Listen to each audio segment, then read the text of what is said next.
Bueno, buenos días. Continuando con las teóricas de anestesiología, pues ahora voy a comentarles del tema de anestesia regional, sobre todo de anestésicos locales. Los anestésicos locales son medicamentos que son utilizados frecuentemente, y la intención de los anestésicos locales es que cuando son aplicados cerca de membranas neuronales de los axoplasmas, digamos, produce un bloqueo reversible de la conducción de impulsos nerviosos. Entonces, lo que producen los anestésicos locales es una interrupción de la transmisión nerviosa. Esta transmisión nerviosa afecta tanto a la parte vegetativa, a la parte sensitiva y al área motora de las áreas que han sido afectadas por la administración de anestésicos locales.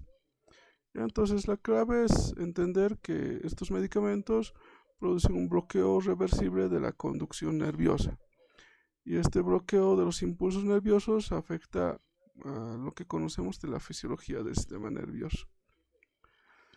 Recordando cómo está constituido los nervios periféricos, por ejemplo, los axones, las fibras nerviosas, pues están recubiertos con un tejido conectivo que es el endoneuro. Ahora, la suma de diferentes fibras nerviosas envueltas en otro tejido conectivo le llamamos perineuro. Este conjunto de fibras nerviosas ya le llamamos fascículo. Y el conjunto de fascículos que están reunidos en una sola cobertura de tejido conectivo, que es el epineuro, ya conocemos que es el nervio. También recuerden que la transmisión nerviosa se divide en fibras mielínicas y fibras amielínicas. Las fibras mielínicas son las fibras tipo A, que se subdividen en fibras A alfa, A beta, A gamma y A delta. Luego tenemos las fibras tipo B, que igual tienen mielina, y las fibras sin mielina, amielínicas, son las fibras tipo C. El detalle que tengan mielina, una vaina de mielina, hace que la velocidad de conducción, la velocidad del impulso nervioso sea más rápida. Por eso, como ven, las fibras tipo A, que están muy bien mielinizadas, tienen velocidades de conducción muy rápidas. Y obviamente esto va en relación con el diámetro del grosor de la fibra nerviosa. ¿Por qué la transmisión nerviosa es más rápida en fibras mielínicas? Es que la propagación se hace a través de los impulsos nerviosos. La propagación del impulso nervioso se hace de forma saltatoria, o sea, la descarga eléctrica va de un punto del nodo de Rambier a otro punto del nodo Rambier. Y si recuerdan, los nodos de Rambier son lugares que no tienen la vaina de mielina, y obviamente el impulso puede saltar entre estos puntos para producir la despolarización y la conducción nerviosa. A comparación de las fibras tipo C amielínicas, que al carecer de vaina de mielina, pues la información nerviosa tiene que viajar en el transcurso en toda la longitud del nervio, ¿ya? Entonces recordamos cómo está constituido el nervio, este detalle de la velocidad de conducción, y ya un poquito entrándonos al tema, los anestésicos locales, pues hay varias formas de aplicarlo, ¿no? Puede ser a través de una infiltración, puede ser a través de un bloqueo de nervio periférico o de plexos braquiales, la anestesia superficial, que es con los lidocaínas en spray, por ejemplo. Entonces, ¿qué es lo que hacen los anestésicos para producir un bloqueo del impulso nervioso. Recordando la fisiología, pues recuerden que en la membrana celular hay una diferencia del potencial de membrana, o sea, una diferencia de las cargas eléctricas, y pues la parte externa, digamos, la parte extracelular es más positivo a comparación de la parte intracelular, que es negativo. Es por eso que los potenciales de membrana que llamamos de reposo generalmente pueden estar a menos 70 milivoltios, o sea, un potencial de reposo negativo. Cuando ocurre un fenómeno de transmisión nerviosa, esto puede ser una transmisión eléctrica o elementos químicos, producen una despolarización. Esta despolarización se produce principalmente porque de la parte extracelular empiezan a ingresar iones positivos, como son el sodio, y empiezan a aumentar el potencial de membrana, el potencial de reposo, a acercarse al potencial umbral.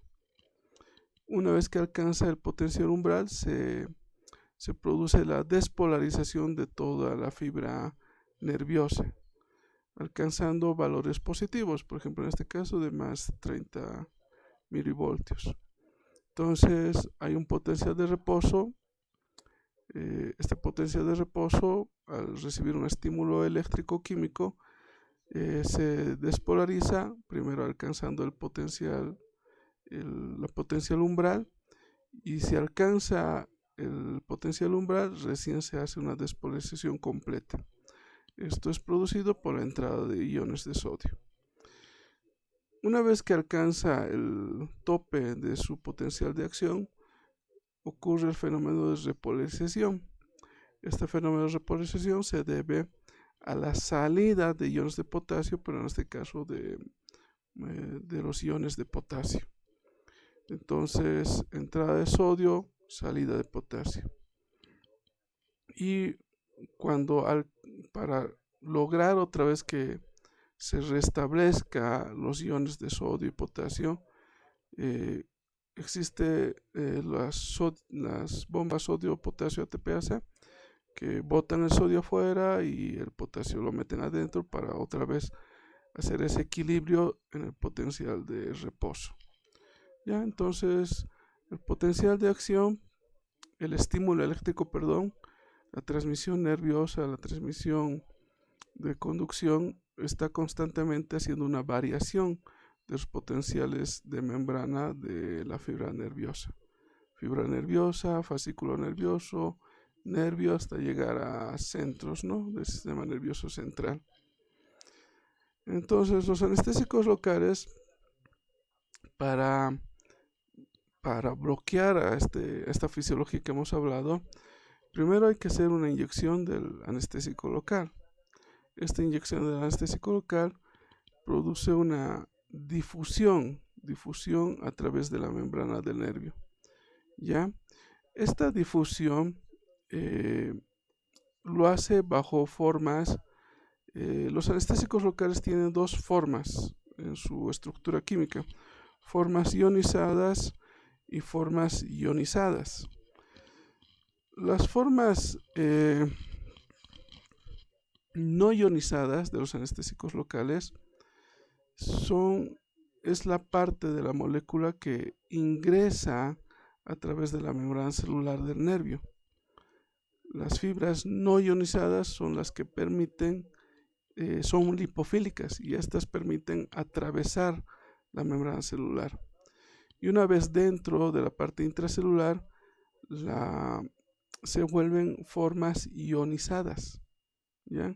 La forma no ionizada atraviesa la membrana celular, pero ya dentro se tiene que volver una forma ionizada para tener contacto con el receptor y producir su principal mecanismo de acción, que es el bloqueo de los canales de sodio.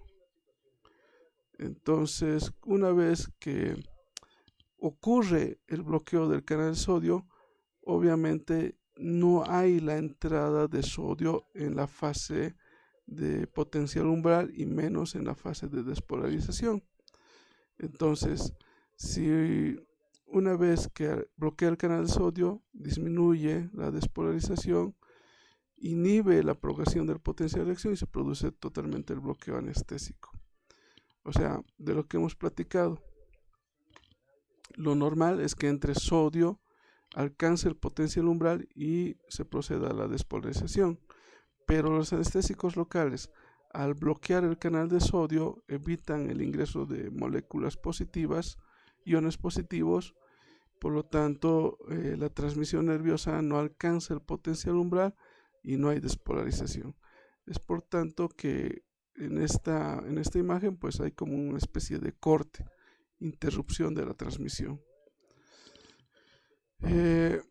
Como les había comentado, esto no solo afecta a fibras sensitivas. Los anestésicos locales bloquean tanto fibras vegetativas, sensitivas y motoras. Es por eso que clínicamente se observaría que después de un bloqueo nervioso, primero hay un bloqueo simpático.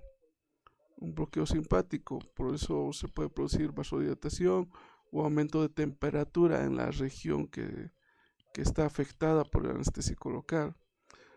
Posteriormente hay una pérdida de sensibilidad dolorosa y térmica, pérdida de la propioceptividad, pérdida de sensación tacto y presión y al final se produce recién una parálisis motora. Entonces todos estos eventos clínicos son secuenciales, pero necesitan cierto tiempo para producirse la parálisis motora. O sea, las fibras motoras de los nervios son los últimos en ser afectados por completo. Primero son las fibras vegetativas y luego son las fibras sensitivas y al final son las fibras motoras. Los anestésicos locales en su estructura química y a partir de ahí se dividen en dos grupos: anestésicos locales de tipo éster y anestésicos locales de tipo amida. Los anestésicos locales son sustancias que están conformadas por un anillo aromático y una cadena amina, ¿ya? Una cadena amina y un anillo aromático. Y la unión de esta parte con esta parte se lo hace a través de un enlace. Este enlace puede ser un enlace éster o puede ser un enlace amida, y de ahí se ha dividido que los anestésicos locales, desde el punto de vista bioquímico, se subdividen en anestésicos locales de tipo éster y anestésicos locales de tipo amida. Esta variación obviamente repercute en la parte clínica. Los anestésicos locales de tipo éster son, por ejemplo, la cocaína, la procaína, la benzocaína como ejemplos. Los anestésicos de tipo amidas, que son los más comunes, son la lidocaína, la mepivacaína, la bupivacaína, la ropivacaína, ¿ya? Y esa diferencia química hace que también tengan diferencia en su metabolización por parte del organismo humano. Los anestésicos locales de tipo éster, para ser metabolizados, son destruidos, si vale el término, por enzimas que se llaman pseudocolinesterasas, que están en la parte intravascular, del organismo. Entonces tienen una destrucción que no es dependiente de la vía renal o de la vía hepática. En cambio, los anestésicos locales de tipo amida sí son eliminados por vía hepática principalmente. ¿Ya? Ahora, para que un anestésico local se considere potente, o sea, su potencia anestésica, depende de qué tan liposoluble es. ¿Por qué depende de esto? Porque obviamente depende de atravesar la membrana celular gracias a que es lipofílico. Si no fuera lipofílico, sería menos potente el anestésico local. Entonces, como pueden ver, aquí hay diferentes rangos de liposolubilidad, ¿ya? El grado de duración del anestésico local, uno de los factores es la unión de proteínas. Si el anestésico local tiene mayor porcentaje de que es unido con proteínas séricas, aumenta su tiempo de duración anestésica. Por ejemplo, la bupivacaína se considera un anestésico local de larga duración y, como pueden ver, tiene un 95% de unión a las proteínas séricas.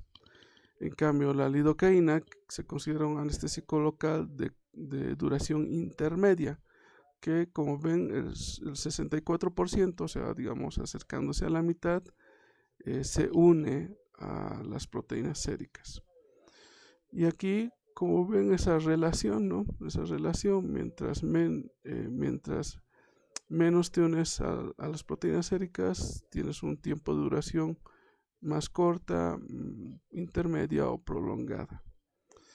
Ahora, este punto que les había comentado de que tiene que haber una transformación de un anestésico local no ionizado y en la parte intracelular un anestésico local ionizado, depende de esta constante que es la pKa.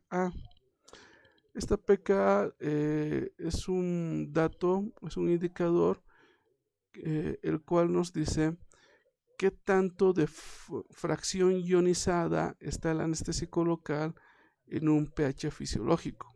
Ya es un dato bioquímico. O sea, mientras este número del pKa esté más cerca del pH fisiológico, hay mayor porcentaje de fracción ionizada. Ya es por eso que los anestésicos locales que se acercan al pH, que su pK se acerca al pH fisiológico, tienen mayor rapidez de inicio de acción.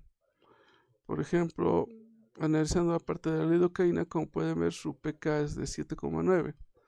Eso hace que su fracción ionizada esté al 76% y sea más rápido, digamos, en hacer el bloqueo de los canales de sodio. ¿Ya? Aquí hay otra imagen que refuerza la misma idea. Si el pKa se acerca al pH fisiológico, hay mayor fracción ionizada. Pero, como recuerdan, la forma no ionizada es la que es la capaz de ingresar a la membrana celular. Y adentro de la membrana celular, o sea, en la parte intracelular, también tienen que tener un pH que es el fisiológico, ¿no? Del 735-745. Y si está normal, se va a formar mayor actividad de la forma ionizada y esta forma ionizada va a bloquear el canal de sodio, ¿ya? Es por eso que en situaciones de inflamación hay una disminución del pH, o sea, el medio se vuelve más ácido. Y al hacerlo más ácido existe menos probabilidad de que se forme la forma ionizada, menos probabilidad de que haya el bloqueo del canal de sodio, por lo tanto interfiera con el bloqueo de la conducción. ¿Ya?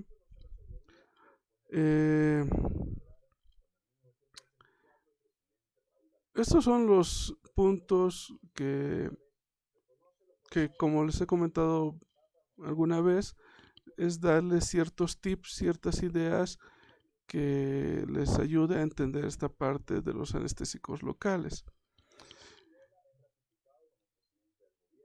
Ahora, a mí personalmente lo que más me interesa transmitirles es el cuidado que tienen que tener con los anestésicos locales. Por ejemplo, en esta imagen, aquí hay en la línea X esta concentración plasmática de lidocaína, medido en microgramos ml. Y aquí está en la línea Y, están los efectos adversos. Entonces, como pueden ver, a mayor concentración, a mayor cantidad en sangre, aumenta, se hace presentes diferentes efectos adversos. Digamos, inicialmente puede haber fotopsias, mioclonías, tinitos, mareos, adormecimiento perioral, sabor metálico en la boca, etc. Va aumentando las concentraciones, pérdida de conciencia, convulsiones, va aumentando las concentraciones, coma, aumenta las concentraciones, paro cardiorrespiratorio o a mayor concentración, un colapso cardiorrespiratorio. Entonces, como les comento en mis grupos que me mandan, los medicamentos tienen un lado benéfico, pero al mismo tiempo tienen un lado de no beneficio, más bien de riesgo. Entonces, son como los medicamentos o todo lo que hacemos los humanos tiene siempre doble cara, una cara buena y una cara mala. Entonces, partiendo de esa idea, los fármacos que consideramos anestésicos locales tienen beneficios. Por ejemplo, te hacen adormecer, al bloquear el impulso nervioso te pueden hacer curaciones dentales, se puede liberar abscesos, cirugías de traumatología, bloqueos para cesáreas, varias cosas. O sea, tienen beneficios, pero su efecto, su lado oscuro, es que tienen riesgo de reacciones adversas. Estas reacciones adversas se pueden presentar incluso con infiltraciones locales. Es por eso necesario transmitirles estos riesgos. Primero, la primera recomendación que tengo que hacerles, que cuando se infiltre un anestésico local en una herida, en un absceso, en alguna situación, lo mejor es pinchar y al retroceder la aguja, recién inyectar el anestésico local. ¿Ya? Es la primera recomendación. Pinchan y al retroceder recién van inyectando el anestésico local. Eso es la primera recomendación. La segunda recomendación es que cada vez que yo quiera inyectar el anestésico local, hago una microaspiración, o sea, jalo el émbolo para atrás, y si noto que hay sangre, o sea, aspiro sangre, hay presencia de sangre en lo que estoy aspirando, no se administra, sino se cambia de posición la aguja. O sea, cuando pinches es mejor hacerlo, inyectar el anestésico local cuando va retrocediendo la aguja, y segundo, no al aspirar, hacer microaspiraciones antes de inyectar, que no haya la salida de sangre. ¿Para qué?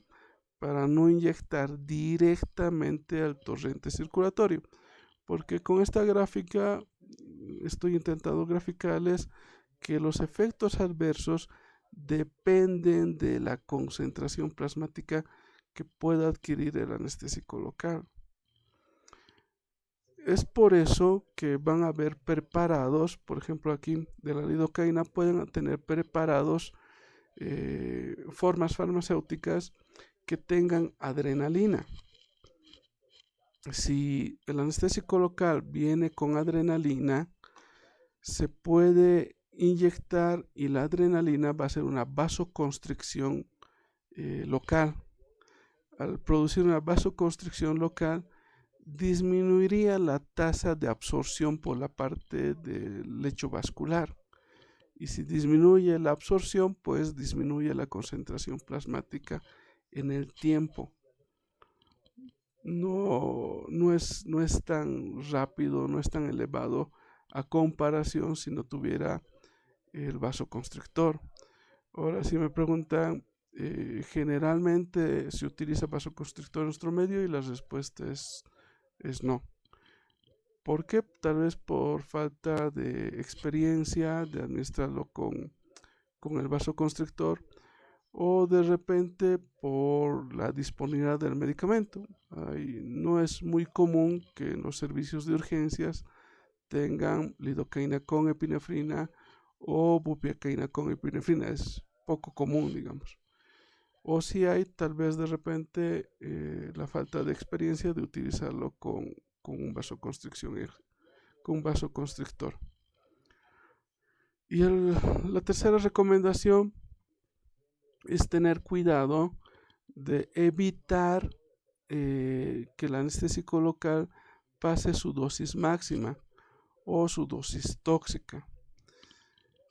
Por ejemplo, la lidocaína, su dosis máxima varía dependiendo de qué PDF o libro lean, pero generalmente es entre 4 a 5 miligramos kilogramo peso, generalmente.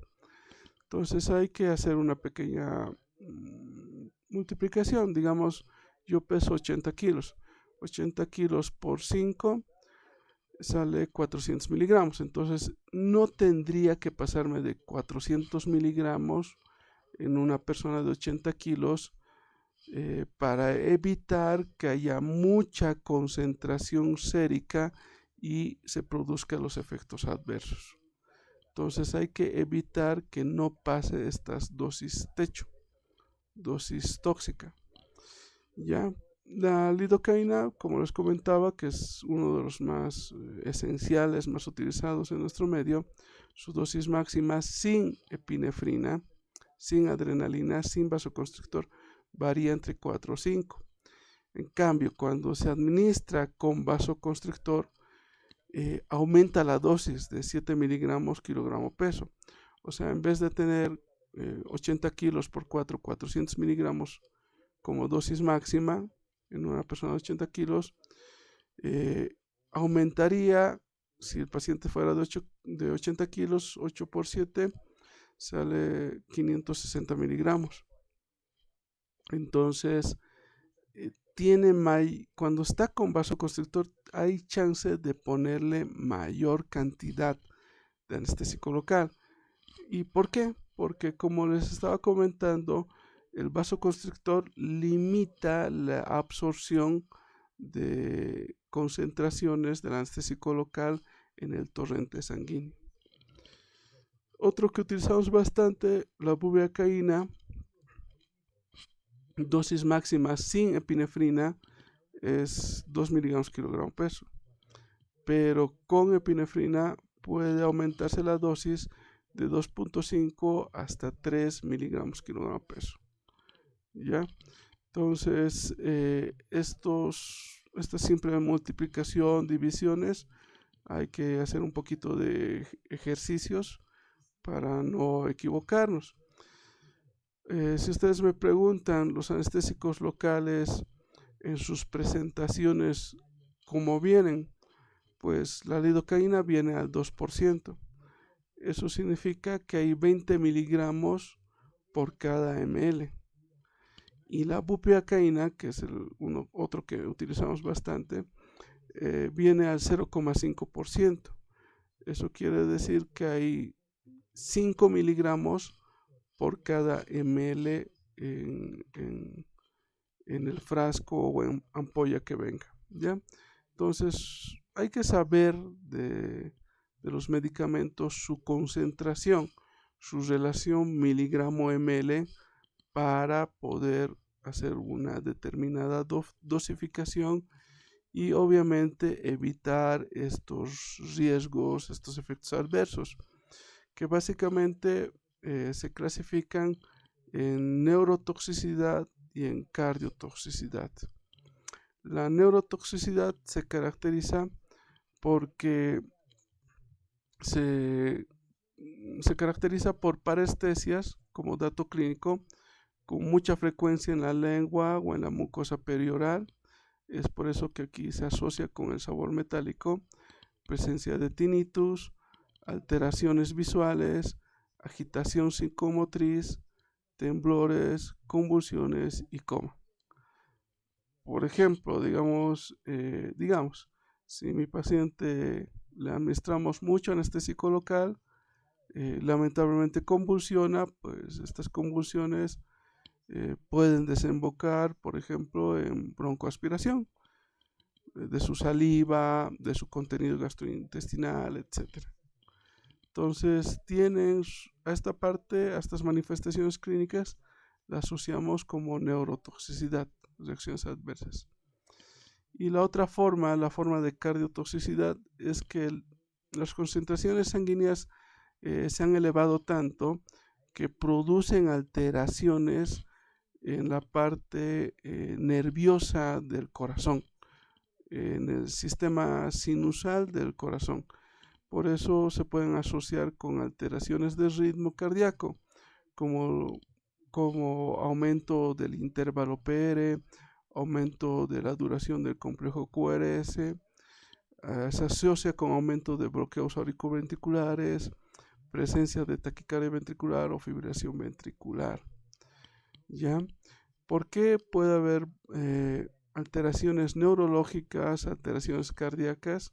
Simplemente por su mecanismo de acción, porque la parte del sistema nervioso central también está asociado con canales de sodio, con la transmisión nerviosa, con canales de sodio, etcétera, etcétera. Y la parte del corazón, recuerden que el potencial de acción cardíaco en las primeras fases igual involucra la entrada de sodio a las células cardíacas. Es por eso que se puede generar arritmias. ¿Ya? Y esto tal vez en algunos estudios está más asociado con anestésicos locales que son liposolubles. Como habíamos visto, pues la bupivacaína, la cocaína y bueno, estos ejemplos.